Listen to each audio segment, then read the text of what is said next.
Hello guys, आज हम समझेंगे इलेक्ट्रोकेमिस्ट्री में effect of dilution on lambda M, lambda eq and kappa पे। देखिए क्या समझना, हमें डाइल्यूशन का इफेक्ट देखना है।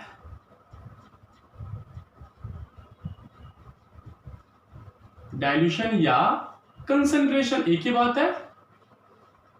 कंसंट्रेशन का इफेक्ट देखना है, किस पे देखना है? कपा, लैम्डा एम एंड लैम्डा इक्यू पे। लैम्डा एम और लैम्डा इक्यू पे सेम इफेक्ट होता है, तो चाहो तो इसका या इसका एक ही बात है। पहले हम समझते हैं कपा पे इफेक्ट क्या होता है। फर्स्ट किस पे देखते हैं अपन? कपा पे। एक्चुअली में कपा क्या है? It is the conductance of unit volume. ये क्या है? कंडक्टेंस है। किसकी है? यूनिट वॉल्यूम की है। ठीक है, it is the conductance of unit volume. Unit volume की कंडक्टेंस है। इस पे डाइल्यूशन मींस वाटर इसमें डाल देंगे तो क्या इफेक्ट होगा? तो जब अपन डाइल्यूशन इंक्रीज करेंगे देन कपा क्या कर जाएगी? डिक्रीज कर जाएगी। क्यों कर जाएगी वो हमें समझना है। देखिए जैसे अपन डाइल्यूशन करेंगे मींस वाटर डालेंगे, वॉल्यूम क्या हो जाएगा? इंक्रीज हो जाएगा। Number of ions in per unit volume. भाई कंडक्टेंस किसकी वजह से है? आयंस की वजह से है। अगर आयंस कम तो कंडक्टेंस कम। हमने क्या मिला दिया? पानी मिला दिया तो वॉल्यूम तो बढ़ गया, लेकिन वॉल्यूम के अंदर जो आयंस की डेंसिटी थी वो क्या हो गई? कम होगी। It means number of ions in per unit volume क्या हो गई? डिक्रीज कर गए।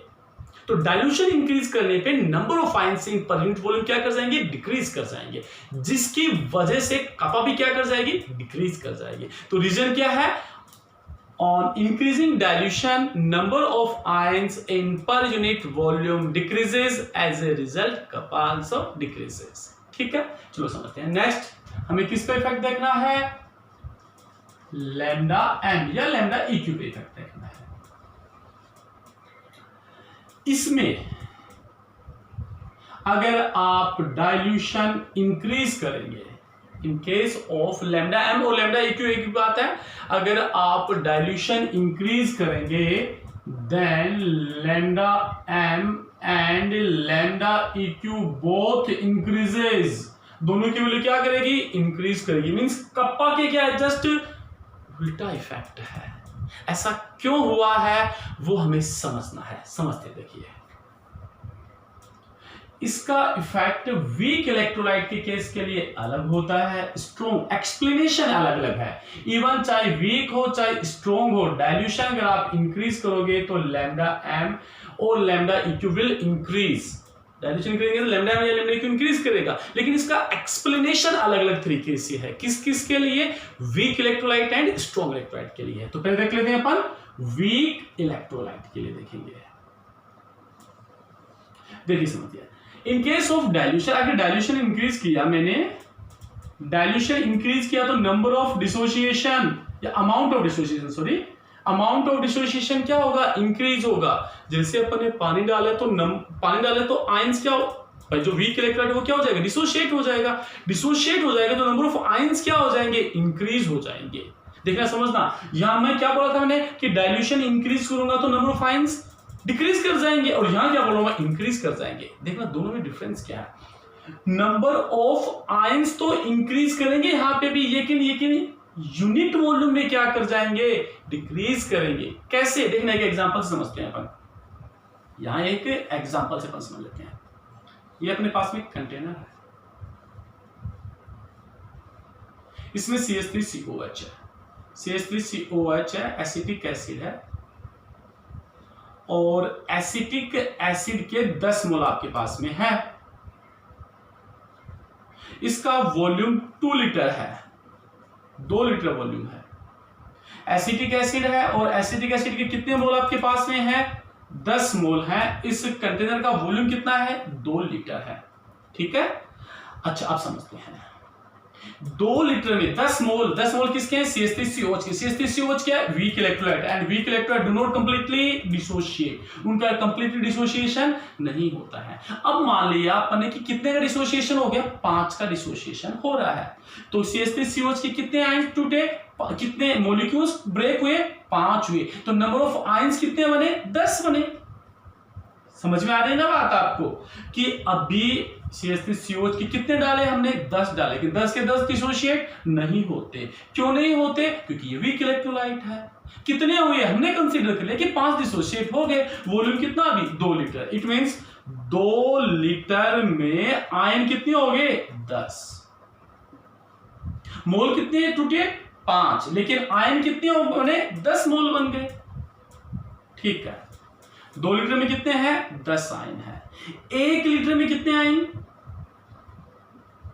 1 लीटर में आयन कितने बच गए अपने पास में? 5। क्लियर?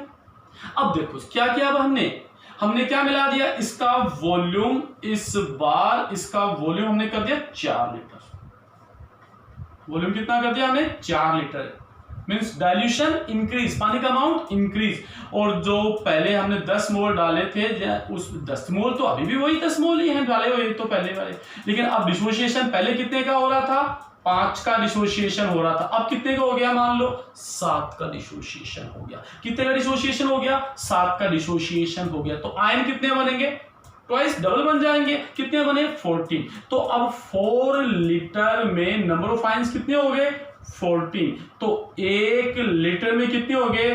14/4। तो ये हमारे पास में अप्रोक्स 3 पॉइंट समथिंग, मान लो 3.5 आ गया।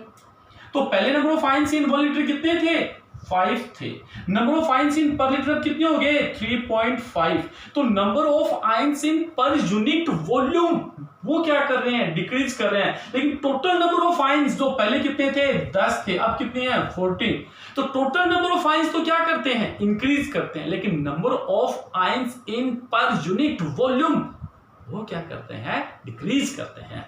तो नंबर ऑफ आयंस पर यूनिट वॉल्यूम डिक्रीज करके इस वजह से कपा डिक्रीज कर गया। Number of ions in total volume क्या हो गया? इंक्रीज हो गया। इस वजह से लैम्डा एम भी क्या हो गया? इंक्रीज हो गया। ये लॉजिक है इसका।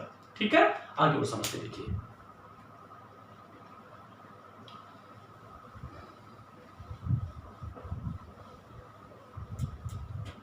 तो यहां पे अपन ने समझ लिया कि चाहे वीक इलेक्ट्रोलाइट हो चाहे स्ट्रॉन्ग इलेक्ट्रोलाइट हो, और डाइल्यूशन इंक्रीज करने पे लैम्डा की वैल्यू इंक्रीज करेगी। क्यों इंक्रीज होगी? तो हम पहले एक्सप्लेनेशन दिया हमने वीक इलेक्ट्रोलाइट के केसेस में कि जब आप डाइल्यूशन इंक्रीज करोगे तो आपका अमाउंट ऑफ डिसोसिएशन इंक्रीज होगा, अमाउंट ऑफ डिसोसिएशन इंक्रीज होगा तो लैम्डा एम इंक्रीज होगा। क्लियर? दूसरा अपन समझते हैं स्ट्रॉन्ग इलेक्ट्रोलाइट के लिए। तो स्ट्रॉन्ग इलेक्ट्रोलाइट में क्या होता है? जब डाइल्यूशन आप इंक्रीज करते हो तो क्या होता है?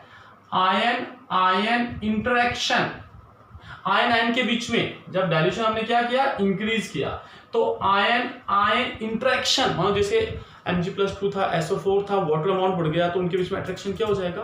कम हो जाएगा। तो ion ion interaction, ion ion interaction क्या हो जाएगा? कम हो जाएगा। फिर से समझते हैं, जैसे Mg और SO4 है, पहले वाटर कम था, उनके आयंस क्या थे? पास थे, उनके बीच में अट्रैक्शन क्या था? ज्यादा था। ज्यादा पानी मिला दिया, आयंस बीच में पानी ज्यादा आ गया, आयंस क्या हो गए?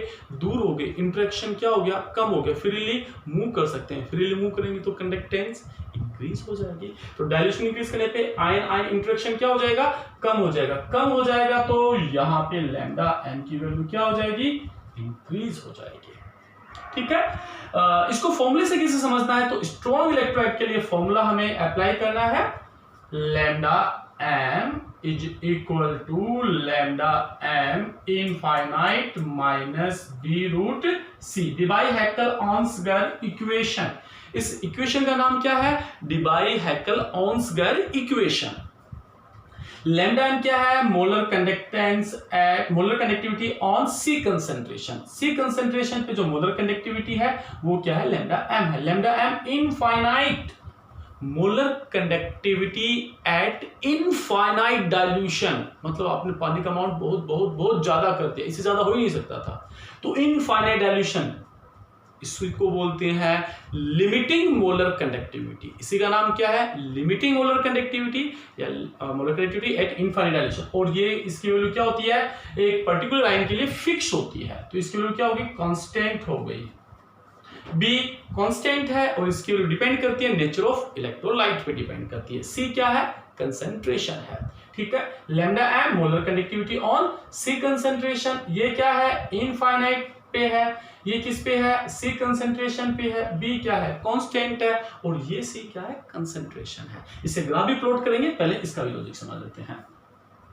लैम्डा एम का मैं फॉर्मूला लिख रहा हूं, lambda M is equal to kappa into V. समझना आप, वी क्या है? Volume in which 1 mole of electrolyte is present. Volume है जिसमें क्या है? 1 मोल इलेक्ट्रोलाइट प्रेजेंट है। यूनिट वॉल्यूम की कंडक्टेंस क्या होती है? कप्पा, तो इतने वॉल्यूम की क्या होगी? Into kappa. इससे पिछले वाले वीडियो में हमने डिस्कस किया था। What is V? V is the volume in which 1 mole of electrolyte is present. और कप्पा, कप्पा क्या है? एक यूनिट वॉल्यूम की कंडक्टेंस। भाई हमें कंडक्टेंस किसकी देखनी है? Molar conductance. मोलर कंडक्टेंस क्या होती है? Conductance of solution in which 1 mole of electrolyte is present. तो हमने वो वॉल्यूम कितना कंसीडर कर लिया? वी कर लिया। इसकी कंडक्टेंस फाइंड करने के लिए हमने किससे मल्टीप्लाई कर दिया? कप्पा से। अब देखना समझना, डाइल्यूशन क्या कर दिया? इंक्रीज कर दिया। डाइल्यूशन इंक्रीज करेंगे तो कप्पा की वैल्यू क्या करेगी? डिक्रीज करेगी। लेकिन वॉल्यूम की वैल्यू क्या करेगी? बहुत ज्यादा क्या करेगी? इंक्रीज करेगी। कप्पा क्या हो गया? डाइल्यूशन करने पे डिक्रीज हो गया। डिक्रीज हो गया तो लैम्डा की वैल्यू डिक्रीज हो जानी चाहिए, लेकिन इसके रेस्पेक्ट में वॉल्यूम में जो इंक्रीमेंट है वो क्या? बहुत ज्यादा है। मींस ये तो क्या हो गया? कम हो गया, लेकिन ये क्या हो गया? बहुत ज्यादा इंक्रीज हो गया। तो ओवरऑल लैम्डा की वैल्यू क्या हो जाएगी? इंक्रीज हो जाएगी। समझ में आ गया होगा आप सबको? चलो अब हम इसको ग्राफ से कैसे रिप्रेजेंट करते हैं वो और समझ लेते हैं।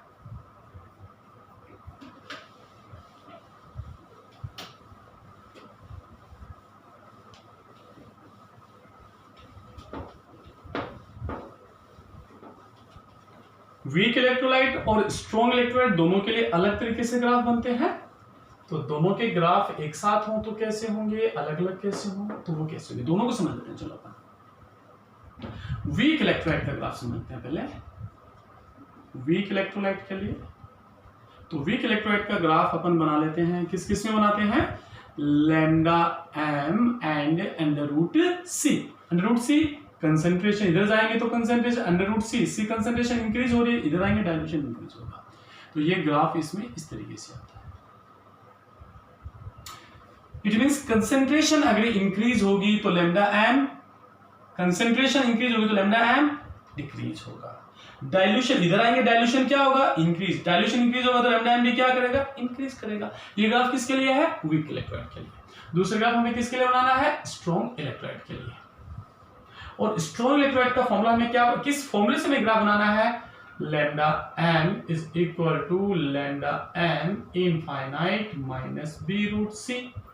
वाई एक्सिस पे हमने ले लिया लैम्डा एम, एक्स एक्सिस पे ले लेते हैं अंडर रूट सी। तो ये क्वांटिटी हमने किस पे ले ली? वाई एक्सिस पे। ये क्वांटिटी हमने किस पे ले ली? एक्स एक्सिस पे। ये क्या है हमारे पास में? कांस्टेंट। ये क्या है इसके साथ में? अब जो देखो स्टेट लाइन इक्वेशन बन जाएगी y equal to C minus M X. Slope क्या है ग्राफ का? नेगेटिव। तो ग्राफ किस साइड में आएगा? डाउनवर्ड। ये इस तरीके से ग्राफ आएगा। ठीक है, ये किसके लिए है? ये ग्राफ किसके लिए है? स्ट्रॉन्ग इलेक्ट्रोलाइट के लिए। ये ग्राफ किसके लिए है? वीक इलेक्ट्रोलाइट के लिए। देखो इसमें अगर हम इस ग्राफ को एक्स्ट्रा प्लॉट करें, dash dash dash dash dash, तो एक्स्ट्रा प्लॉट करेंगे तो यहां पे कंसंट्रेशन की वैल्यू क्या हो गई? 0। डाइल्यूशन क्या हो गया? इनफाइनाइट। ठीक है, और वैसे देखो ग्राफ से ये वाली वैल्यू इंटरसेक्ट को रिप्रेजेंट कर रही है। मींस ये किसको रिप्रेजेंट करेगी? लैम्डा एम इनफाइनाइट को रिप्रेजेंट करेगी। मींस स्ट्रॉन्ग इलेक्ट्रोलाइट की अपन molar conductivity at infinite dilution भी फाइंड कर सकते हैं। किस तरीके से? स्ट्रॉन्ग इलेक्ट्रोलाइट के लिए lambda M infinite, lambda M molar conductance, infinite means at a infinite dilution, वो भी फाइंड कर सकते हैं। कैसे? लैम्डा एम और अंडर रूट सी में ग्राफ बनाना है। मान लो ये ग्राफ बन गया हमारे पास में, इतना सा ग्राफ बन गया और इस ग्राफ को हमने आगे एक्स्ट्रा प्लॉट कर लेना है और एक्स्ट्रा प्लॉट करेंगे तो ये y एक्सिस पे जहां पे इंटरसेक्ट करेगा, यहाँ पे कट करेगा, वहां पे ये जो वैल्यू आएगी वो किसकी वैल्यू होगी? लैम्डा एम इनफाइनाइट की। ठीक है, अब दोनों ग्राफ को एक साथ अगर मिला के बनाए तो अपन इस तरीके से बना सकते हैं जैसा अपने एनसीईआरटी में गिवन भी होता है। ये वीक इलेक्ट्रोलाइट के लिए, स्ट्रॉन्ग इलेक्ट्रोलाइट के लिए। ये ग्राफ किसके लिए है? वीक इलेक्ट्रोलाइट के लिए है। ये किसके लिए है? स्ट्रॉन्ग इलेक्ट्रोलाइट के लिए है। y एक्सिस पे लैम्डा एम है, यहाँ पे अंडर रूट सी है। लैम्डा एम की जगह चाहो तो लैम्डा इक्यू भी ले सकते हैं, ग्राफ दोनों के लिए सेम आएगा। तो ये हो गया आज का topic, effect of dilution on lambda M and kappa. ठीक है, फिर भी कोई डाउट हो तो आप मेरे को बेझिझक लिखिए, आपके जवाब आप मैं जरूर दूंगा। ठीक है, टेक केयर, बाय बाय।